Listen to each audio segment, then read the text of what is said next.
Oh, do you like gacha games? Things are not looking good. Japan's gacha game industry in a sinking titanic phase, the developer says. Future to console game development not an easy solution for many. Developers in Japan are starting to feel like they can't expect much of a future from working on domestic mobile games.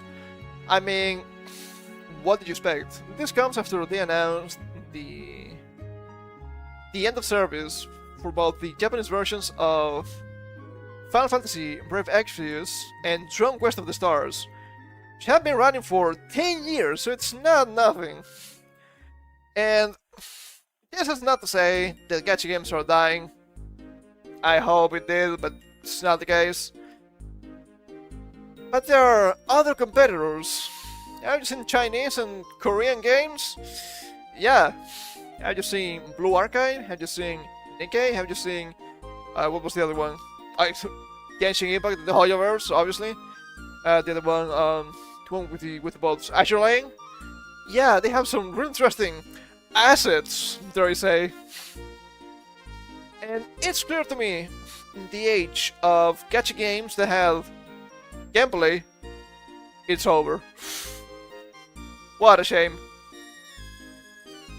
Square Enix recently announced that it will be discontinuing two of its decade-old mobile gacha games in Japan, Final Fantasy Brave Exvius and Dragon Quest of the Stars. With the market growing saturated and development costs constantly rising, end-of-service announcements are unfortunately nothing new in the industry. I mean, if anything, something new is lasting for 10 years. And developers in Japan are starting to feel like they can't expect much of a future from working on domestic mobile games. Moreover, according to some, professionals who only have experience working on Japanese-style mobile games are having trouble finding work in other fields like console game development, which is a little bit strange, right? I would understand if it was a case of, well, there are different platforms, so you need different know-how as the programming language and whatnot, right? That makes sense. That would make sense. But that doesn't seem to be the case. That seems to be that the logic of the games is completely different. Prompted by the announcements by Square Enix, mobile game developer Sumaru commented on Twitter. Dragon Quest of the Stars and Final Fantasy Brave Exvius are shutting down. As someone active in the industry, I once again feel the gacha games are becoming like the Titanic. Staying in this industry means clinging to one of the limited spots of a sinking ship. I think all of it will go under, but the number of seats that can stay afloat will keep shrinking.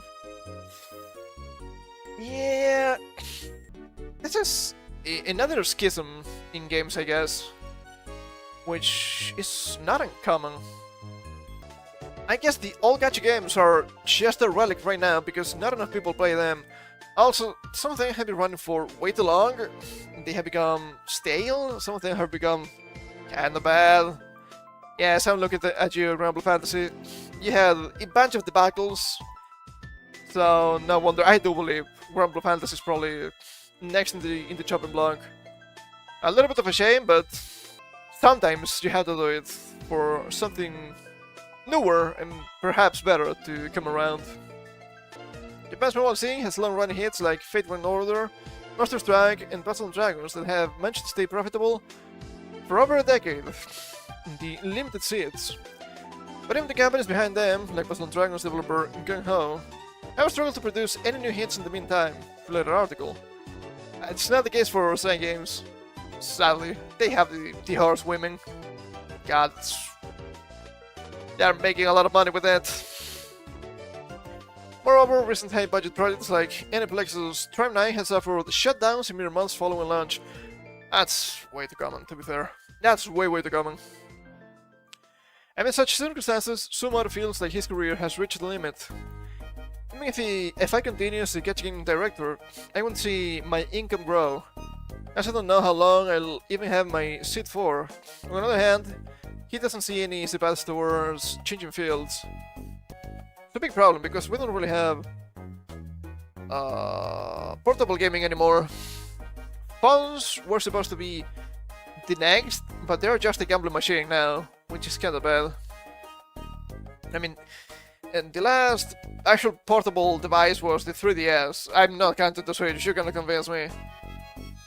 And that thing is kinda old now. but it's a case of them losing their niche, which is always a problem. But I do believe they might be able to move forward to, let's say, console or PC development. Anyway, representative of indie US games, or Indias, I'm not quite sure, a Japanese company specializing in Unreal Engine development, adds that it's already so hard to get off the sinking ship, and yet the industry is clearly in a decline. Moving from Japanese-style mobile game development into console game development is very difficult, even though the opposite is simple. Perhaps because gacha games are far more simple than actual console games? Yeah, makes sense. People who build their entire career in mobile games are facing an extremely troubling situation.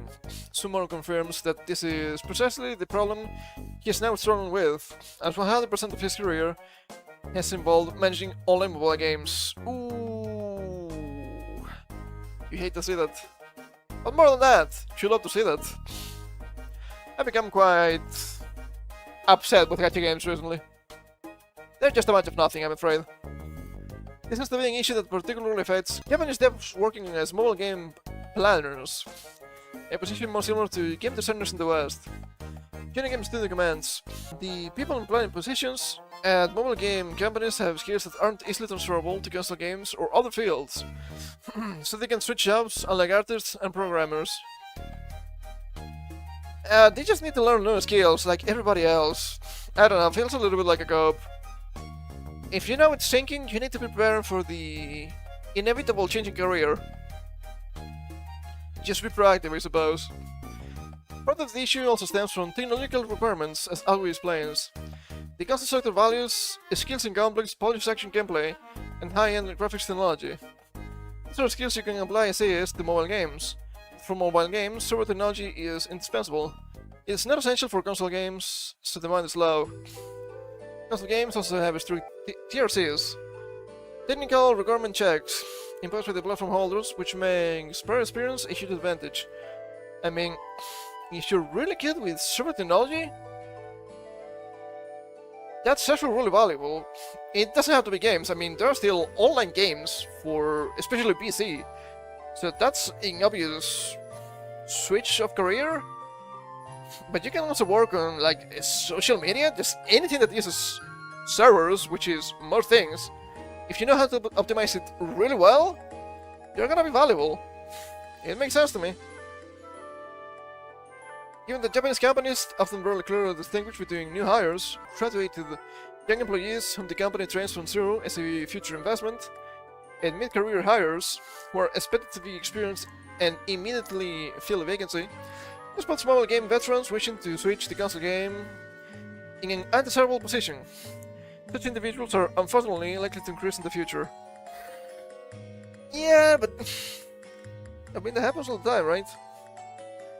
I mean, game development has changed a lot since its inception. And this is just another step, another evolution, I suppose, another permutation. It sucks if it affects you, but at the same time, I don't think it's anything new.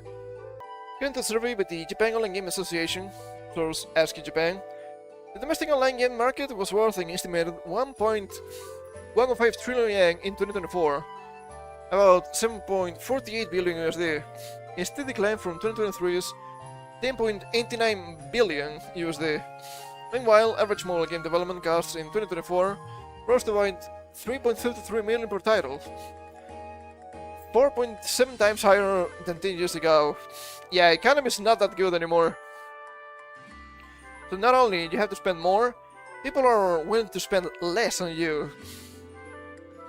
Combined with the fact of market oversaturation and strong competition from high-budget publishers in China and South Korea, how did they know?